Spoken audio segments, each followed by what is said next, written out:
Crónicas Pirexianas. Capítulo 8. Ursa no estaba preparado para el ataque pirexiano. Momentos antes, el caminante había estado estudiando un acantilado en busca de rastros de artificios Tran, y luego una corriente de energía infernal había chocado contra él por detrás y lo había inmovilizado a la pared rocosa. El caminante había necesitado hasta la última gota de su fuerza de voluntad para mantener unida su forma ante el sorpresivo ataque. El segundo negador le golpeó desde el costado, una ráfaga de zarpas desgarradoras y colmillos muy afilados. Solo lanzando al segundo pirexiano en el ataque de energía del primero, hizo posible elevación de Ursa y la recarga de una porción de su fuerza. Ahora los tres bailaron salvajemente. Ursa se movió con una velocidad sobrenatural. Su atención se dividió entre los dos negadores que se juntaron para enfrentarlo. Un rayo crepitó en los dedos de Ursa, azotando como una especie de látigo, manteniendo a raya a los negadores. Allí donde la energía tocó a las criaturas, dividió sus armaduras, dejando al descubierto la negra carne corrompida que había debajo. Él no parecía capaz de alcanzar el punto vital en estas robustas criaturas, y el cañón de energía que sustituía el brazo de uno de los pirexianos continuó disparando hacia él con un efecto peligroso. Siempre que el torrente de color rojizo le tocaba, la equivalencia de un dolor mortal se comía su concentración. Cuanto más se esforzaba en mantener su forma intacta, menos podía dedicarse a su propia ofensiva. Ursa se colocó en un patrón defensivo, apostando a que los pirexianos no le sorprenderían con otra cosa, mientras construía su propio poder. El negador, predispuesto a un asalto físico, pronunció un largo y penetrante grito que lanzó una onda interruptora a través del cuerpo del caminante.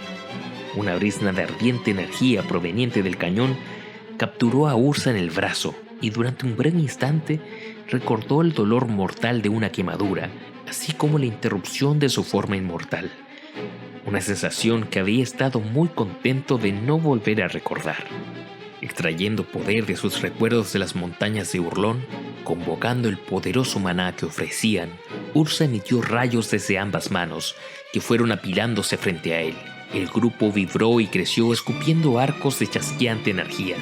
Sabiendo que el tiempo se le acababa, Ursa arrojó la enorme bola de rayos hacia adelante. Esta aceleró a toda velocidad hacia el negador blandiendo el cañón. Este evitó el primer paso, pero fue atrapado tratando de sacudirse el inexorable avance. Esto le dio a Ursa todo el tiempo que necesitaba. Haciendo aparecer su bastón, el caminante desencadenó una de sus muchas funciones: un ataque sónico. Uno que él había inventado décadas atrás para hacer frente a la infestación pirexiana de Tolaria. El sonido interfería con la composición del aceite brillante, el elemento vital del artificio viviente pirexiano. Los agudos ruidos se estrellaron contra el negador con una fuerza increíble, tirándolo hacia atrás y clavándolo en la tierra. Una lluvia de líquido gris negruzco salió a borbotones de las heridas abiertas del negador y éste se estremeció y tembló. Ursa se movió hacia adelante, apuntando la cabeza de su bastón directamente a la criatura. Con un espasmo final, el negador se quedó tieso, sus secreciones goteando en el suelo y manchando la tierra de negro. Solo entonces Ursa notó que el segundo negador había ignorado el ataque de sonido.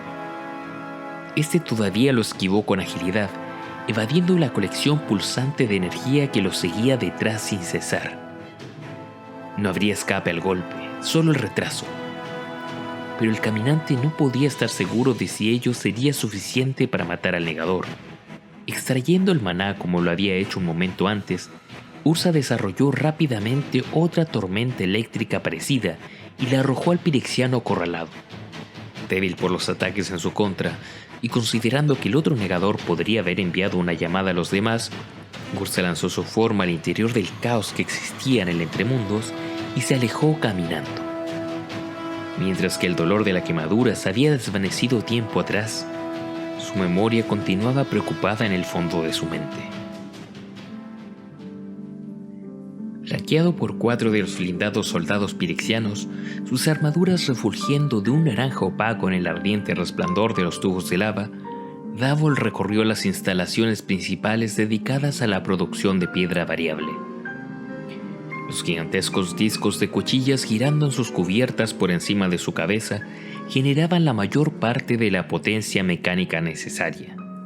Enormes sacacorchos extraían la lava de tubos negros de corteza de los hornos geológicos de Rath, situados a gran profundidad. Estos serían enfriados por las aguas desviadas de un lago cercano y luego se introducirían más arriba dentro de la maquinaria de procesamiento. Un vapor amarillo se escapaba de las uniones de los pistones más cercanos, escaldado y sulfuroso. La maquinaria de allí abajo se había vuelto de color rojo óxido con el paso del tiempo, de pie expuesta al vapor sulfúrico. Davos escribió una nota mental de que la maquinaria debería ser revisada tan pronto como las adiciones secundarias se construyeran y se pusieran en producción. Las megalíticas proporciones de 2 nuevos atractores demandarían una increíble inversión de trabajo y tiempo. Pasarían otros 50 años más de trabajo antes de que las nuevas instalaciones estuvieran listas. Esto según la medida de tiempo de los Vec y Pirexianos, ambos refiriéndose al antiguo calendario de Dominaria de sus antepasados. El nativo de Corazín medía los años un poco más largos. No importaba de qué manera se hiciera, Davol nunca se olvidaba un detalle que había aprendido de memoria. Habían pasado 133 años desde que los Pirexianos lo habían llevado lejos de Corazín, y él aún podía revisar las notas hechas a sí mismo un siglo atrás que le decían que aún no había llegado su debido tiempo. Mucho más allá de su periodo de vida normal, el colaborador pirexiano todavía lamentaba haber sido atrapado en el cuerpo débil y enfermo para el que los médicos de Corazín habían predicho una muerte prematura. Ahora ciertamente había sobrevivido a esos médicos y a cualquier otro habitante de Corazín viviendo en ese entonces.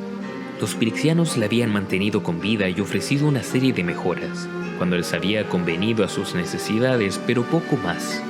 Ellos le habían garantizado una virtual inmortalidad en tanto que mantuviera las máquinas en funcionamiento allí en Rath, siempre y cuando terminara cualquier tarea que fuera puesta delante de él, siempre y cuando Croak siguiera decidiendo que él era alguien útil. Los trabajadores Vec, una raza humanoide con rasgos desafilados y articulaciones nudosas, estaban cerca durante la inspección. Su pálida piel, por haber estado tanto tiempo atrapados lejos de cualquier sol, se ruborizaba en el calor del cuarto. Le despreciaban. Él lo sabía, pero nunca se atreverían a hacer algo. Siempre y cuando las tropas pirexianas montaran guardia, cualquiera de esos guerreros, con extremidades delgadas, podría matarlos fácilmente a todos, antes de que Davol fuera puesto en un peligro tan mortal que los pirexianos no podrían reparar. Ese era el truco: vencer la capacidad pirexiana de rehacerse y mejorar. Davol estaba aprendiendo algo de esto en sus intentos de matar al odiado Ursa el Caminante. Quiero que se aumente la producción, dijo al supervisor Vec a cargo. Nada indicaba una diferencia entre su posición y un trabajador común, pero Davol ya sabía eso.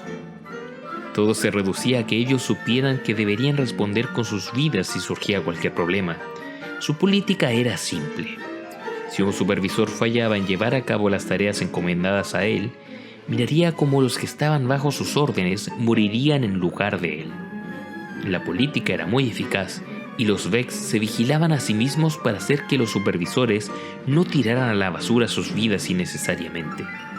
Las fronteras deben ser empujadas más rápido, con suficiente exceso para mi uso particular. Vea que eso pase. El Vec asintió con la cabeza, malhumorado pero cumplidor. El sudor le corría por la cara. Su rostro, una máscara. Solo sus ojos azules brillantes hablaban de su odio. Davol marchó, dejando atrás de sí a 2 guardias. Los otros la acompañaron de nuevo por un largo pasillo forrado con tubos de metal corroídos que terminaban en un gran balcón abierto hacia el exterior. Dio un paso hacia su disco volador. Viajar por la fortaleza no era tarea fácil. Desde la plataforma de la caldera había sido incapaz de juzgar con precisión su tamaño. Seguramente tendría más de 3 kilómetros de altura, medida desde la maquinaria inferior hasta la parte superior de la torre acanalada de ciclones de la fortaleza y el doble de ancho, enteramente llena de artificio pirexiano o habitantes sobre los que tenía autoridad.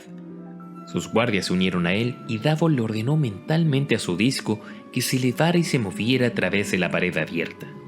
La inmensa caverna, casi una segunda caldera por debajo de la primera, padecía un perpetuo crepúsculo. Algunas luces se emitían desde el lado inferior de la fortaleza, mientras que la ciudad B, que yacía por debajo, ofrecía áreas algo más brillantes donde sus faros dispuestos alargadamente se agrupaban en casuchas compartidas. El aire era cálido y muy húmedo, con la condensación del vapor eventualmente cayendo sobre la ciudad como una lluvia cáustica. El disco se elevó rápidamente hacia el esculpido techo y luego pasó a través de uno de los agujeros que se abría dilatadamente y permitía un respiradero de la caldera superior. Davos notó que debería, en el próximo año o algo así, vigilar la lluvia sulfúrica, no porque le interesaran los problemas de los Vec. El escape de demasiado contenido de minerales en el vapor hablaba de la ineficiencia en la maquinaria, que se traduciría en una menor producción de piedra variable. La piedra variable, una sustancia maravillosa. Él había descubierto sus méritos casi inmediatamente después de asumir la responsabilidad de Rad. Metiendo la mano en la manga ancha que le cubría el brazo derecho, sacó de un bolsillo oculto la muestra de piedra variable que llevaba siempre con él. Calentada por el viaje a las entrañas de la maquinaria de la fortaleza, el trozo del tamaño de un puño de piedra bronceada todavía no le parecía nada especial, tan llana como lo había sido cuando el administrador la había arrancado de un paisaje árido que se extendía entre los horizontes. Pero era mucho más. Sin un gran esfuerzo, Davos la moldeó mentalmente en una serie de toscas figuras. Un cilindro, luego un cubo. La sustancia amarronada se suavizó bajo su comando, luego se derritió como una vela en un horno.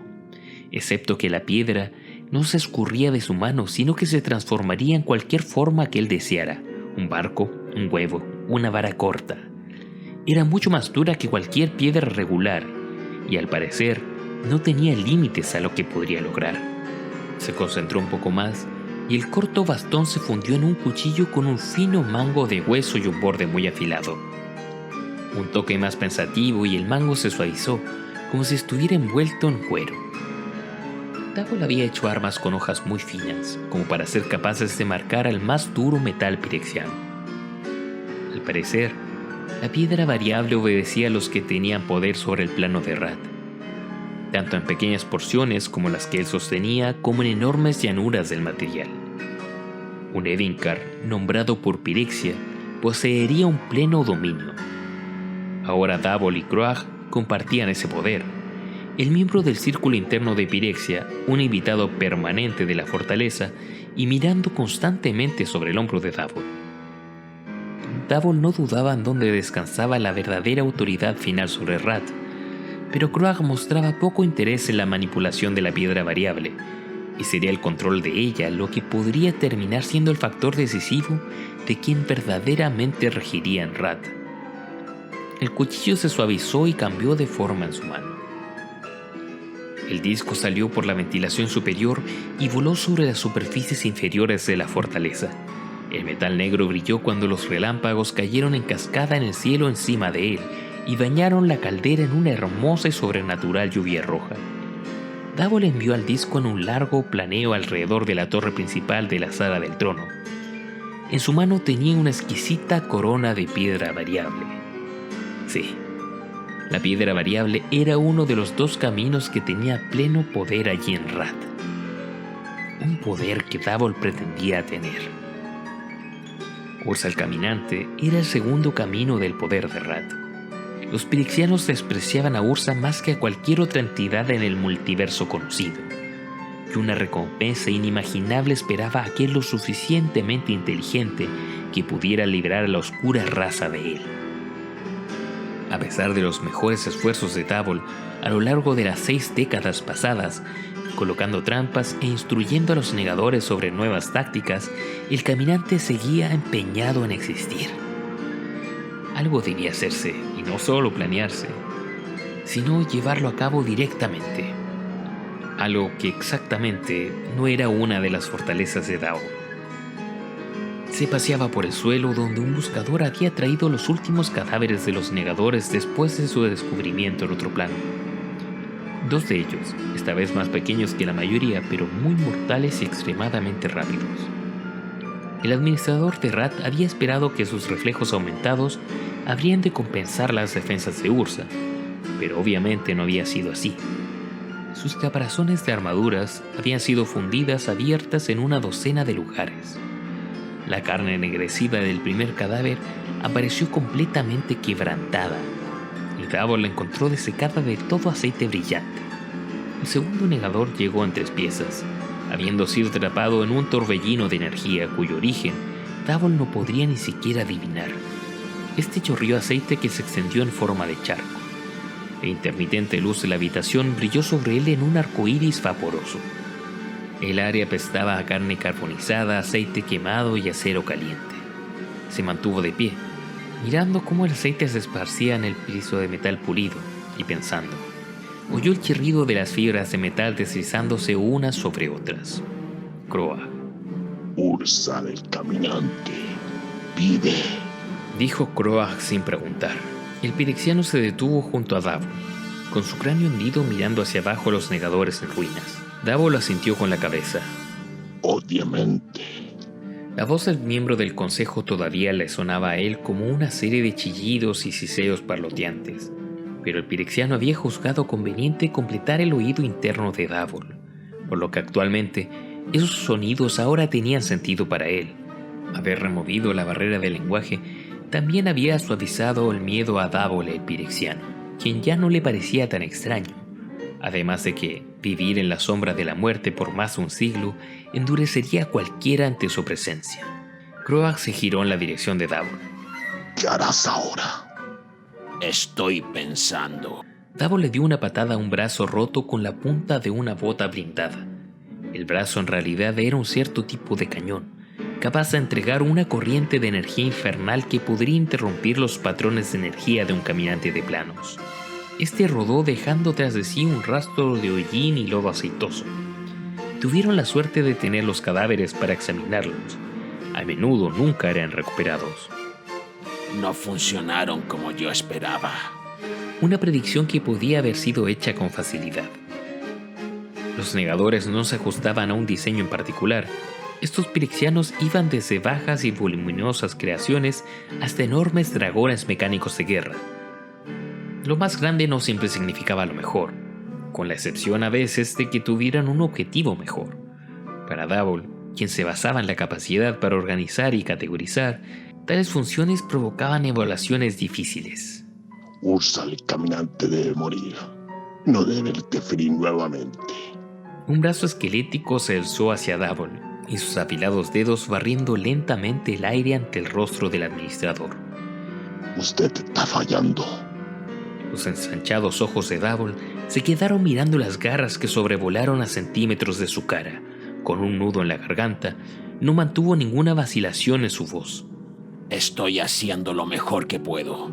Ursa ha vivido durante más de 3 milenios. No se irá tranquilamente al vacío. Eso le dio a Croag un momento de pausa, posiblemente recordando el fracaso de tantos otros. El brazo bajó un poco. Davol se alejó aún más, poniéndose en cuclillas para inspeccionar más de cerca el negador disecado. Croag esperó algún tipo de acción. El administrador podría encontrar algo. La forma más fácil de excusa sería culpar el diseño del negador. Obviamente eran defectuosos, que tal vez a Croag no le gustaría oírle difamar más a los perfectos pirexianos. En contra de cualquier forma regular de vida, los negadores eran temibles asesinos. Pero ante un caminante de planos era necesaria una nueva perspectiva y una nueva innovación. Allí Davol se encontró con un callejón sin salida. La verdadera innovación, la capacidad de hacer saltos radicales hacia adelante, estaría más allá de él.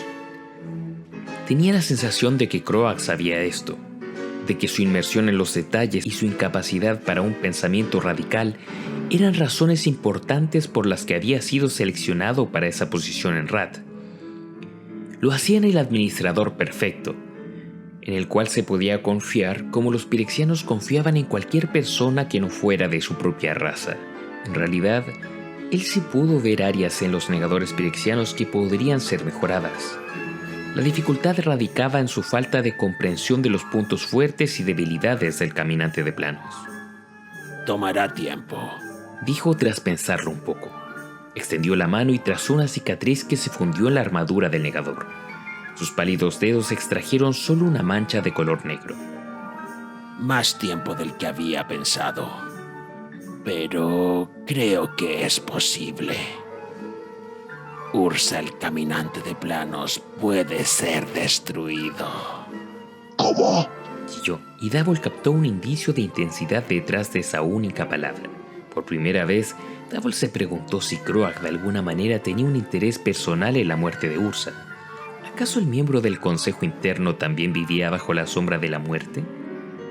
Bajo el castigo del inefable, el Señor Oscuro Pirexiano.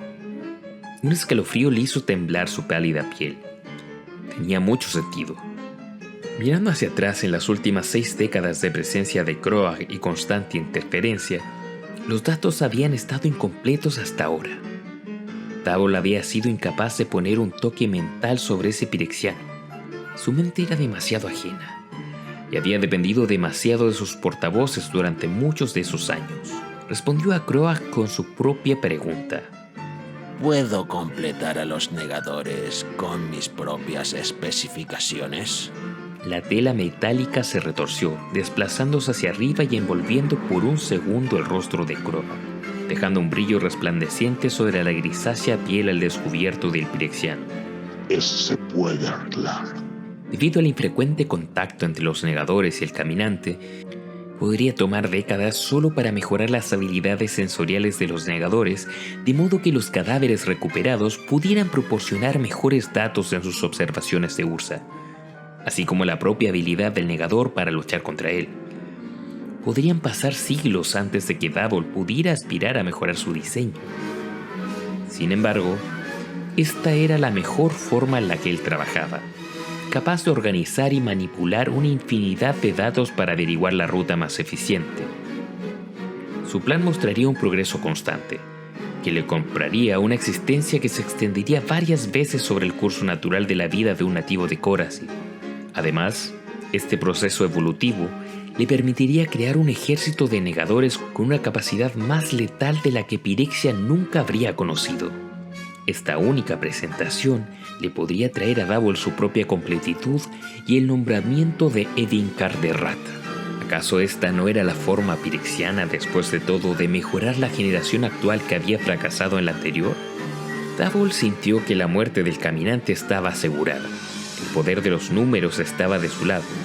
Eventualmente Ursa sería abrumado, pero bajo un lento programa de constante refinamiento de las criaturas que lo cazarían, que podría estirarse quizás otros 5 siglos. Davol tendría sus monstruos, y finalmente también tendría la vida del caminante. Y con un poco de suerte, a Ursa le tomaría mucho tiempo morir.